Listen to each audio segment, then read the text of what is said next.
wildfire risk reduction project begins on Maui later this week. Crews will be clearing 42 acres of brush, removing flammable fuels, as well as over 100 abandoned vehicles, car batteries, and other wildfire hazards.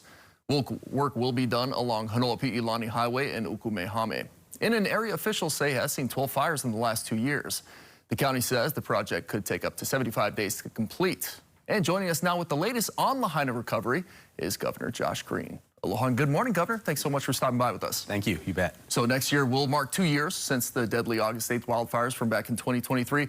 I was looking at the dashboard, so about 500 building permits issued out of the 1,500, so we're about a third of the way through. How's recovery going in your eyes? Extraordinarily well. Much credit to Mayor Bisson. Remember, there were 561 houses that were homeowner occupied, and then there was about 1,800 individuals that were like renting. So he's doing a good job focusing on those that have been there for a lifetime, for generations. And what in many people's minds might be a slow process is about 10 times faster than what they've done on the mainland when they've had fire. So they're rebuilding. We did settle the lawsuits so that the resources, $4 billion, is now going to the people that lost so much. Plus $1.6 billion has been committed and is coming from the federal government. So those are hundreds of thousands of dollars to help people rebuild homes. Yeah, I was on Maui last week. It was amazing to see the progress that's being done, some of the homes being built as I was driving through Lahaina. As far as wildfire mitigation throughout the state, what are some of our biggest hurdles that you're encountering? Well, first, let me remind everybody that 99% of fires are fires that we accidentally make, whether someone throws a cigarette out and it's very dry, because climate change has been real and it's drier out there. We have droughts on the west sides of all the islands, so be very careful. But mitigation is going forward, as you just reported very well, that they're doing a huge amount of brush clearing. That's like a fire hazard because that's the fuel for big fires.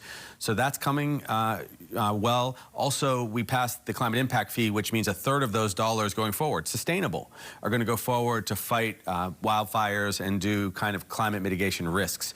It's going to give us a lot of capacity that we never had before.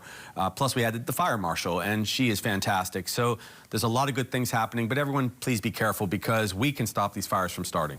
Back to housing on Maui, the county council did just pass through committee Bill 9. It has to go through the full county council, but that would regulate short-term vacation rentals, the TVRs on Maui. The Minatoia list, there's about 6,000 of those. The University of Hawaii Economic Research Organization reported that $140,000 dip in condo prices based off the threat of that bill passing.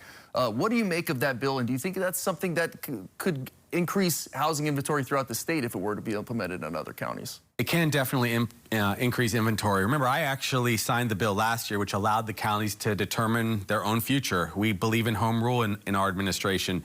The reason it's important that they make some progress, and there can be compromise with the bill, but in principle, I support it because what's most important? Affordability, keeping our local families here, making sure that we can develop our generation over generation lives in the islands. It was becoming impossible for people to stay in Hawaii, to have their kids stay here.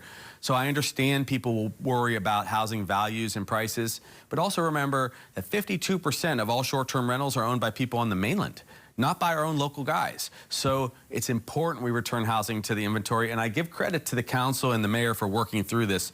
Even if they compromise at the end, this is one of the major housing solutions we need because you can't just build high-rises everywhere. You're going to have to put some of those short-term rentals back into the rental pool. Yeah, creating inventory is so important. Now, as far as the inventory out there, where do you feel like the state is going as far as inventory? It's something you've been looking to add a lot to. Well, that in our first term, that's been a top priority, and, you know, I'd be honored to get to serve on to finish the job. But we'll get between 14,000 and 16,000 new houses up over this 4 years, and our goal over a decade is 60,000 units. That will get us out of the housing crisis, especially if you can return 20 or 30% of the rental units back into our local families. That's how you do it. It's not easy. We've been under emergency rules for quite some time. The legislature has passed some great bills, and every one of these is a little controversial because somebody's got to give a little bit. But through compromise, our state gets to a better place where our local kids, families can come back and live here. One of the things with Bill 9 is that UHERO says it will create some sort of dip in tourism on Maui. There are give and takes with everything. There's a dip in tourism industry right now throughout the summer. Your level of concern right now? I'm not overly concerned. You know, we've had slightly fewer people. And remember, people wanted fewer traveling bodies to come to Hawaii because we were really overwhelmed at 10 million people coming every year. But spending is actually up about 5%. And so that has actually been what our hope had been, which is people come slightly smaller numbers, slightly larger spends, and more kind of extraordinary experiences. Maybe stay a little longer, maybe spend a little more for a more extraordinary adventure here with our local businesses. That's really the goal. Also remember, the impact on Hawaii is so big that if you have too many travelers, you lose the shoreline. You overrun the trails, which we have to restore. Again, a third of the climate impact fee, green fee, is going to go to the hotel industry and tourism to sustain tourism. So again, I thank the people for believing in me and supporting that, and the legislature for passing it. I just came from the National Governors Association meeting. They were blown away that we actually did a climate impact fee, and they understood. Everyone understands because Hawaii is so special. At that National Governors Association meeting, there was some big news as far as healthcare. Can you tell us about that? Yeah, so my job is to be governor of Hawaii, but also to be a national healthcare leader. And I worked very closely with the administration, particularly Dr. Oz, who is the Medicare and Medicaid director. That's like $3 trillion of our global budget, $3 trillion. So as the bill passed, which I had deep concerns about, because I think that the tax breaks for the very wealthy should not have ever been borne on the backs of those who are on Medicaid, I convinced them to put $50 billion, $50 billion, into a 5-year plan to bridge us to the future. It's called the Rural Health Care Fund.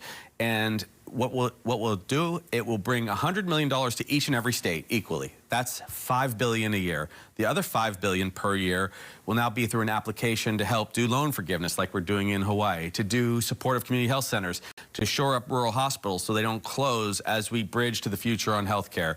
So that will be $10 billion each year for the next 5 years, and I'll be able to guide my colleagues, my Republican colleagues and my Democratic colleagues, and that's what I did these last 2.5 days in Colorado. So that trip that I took to D.C. quietly a month ago yielded $50 billion for the healthcare system, and it's going to probably mean, I would say, about $200 to $250 million each year for Hawaii extra. That's $1.25 billion over the next 5 years. Plus, I'm working now on the Medicare fix to get us extra resources that we haven't gotten like other states have gotten historically. So these are very big things. Granted, I still have some differences of ideology with the Health and Human Services folks, but these trips mean a lot overall to make sure our healthcare system doesn't crumble as things change. Especially in our rural communities. Speaking of which, we have seen lower vaccination rates within our rural communities, particularly for school-age children. What do you think the messaging needs to be to get through to these folks? Being that you are a practicing physician, you know how to talk to people who are in rural communities about this. Thank you. Well, let me break this down, okay? Humbly, I understand. If some people have a serious psychological or spiritual problem with getting vaccinated, they'll have to make their own decisions with their physician. That's okay. But please talk to your physician. It's very important to get vaccinated. Right now, we're at 89.5% vaccination rates for measles, mumps, and rubella.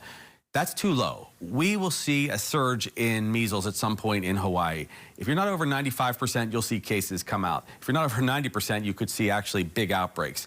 That's going to happen across rural America. And I've had deep frustration with anyone who would plant seeds of doubt about vaccinations. Remember, measles will kill 1 out of 500 people that get it. Also, things like polio vaccine. This generation, and actually the one above us, our parents don't really know much about polio. Not many people experience polio. It will paralyze a child, and there's no recovery from that. So we're going to have to make sure that people prevent measles, they prevent polio, they prevent meningitis. We have to get vaccinated. There's going to be a national discussion about this, and I'm going to push real hard to make sure it is good science, that we do allow people to have choice. I'm not a mandate guy. For anyone out there who thinks I'm a mandate guy, that's just not true. But I still would personally encourage everyone to get vaccinated and talk to your pediatrician, figure out the right timetable for you and your family, because if you don't get vaccinated, not only will your children and your family not be protected, but neither will your neighbors be protected. And we care about our neighbors. These are our Hawaii values. So please at least strongly consider getting vaccinated, but talk to your healthcare provider and you'll be okay. It's a very important discussion, especially as school starts up, believe it or not, just next week.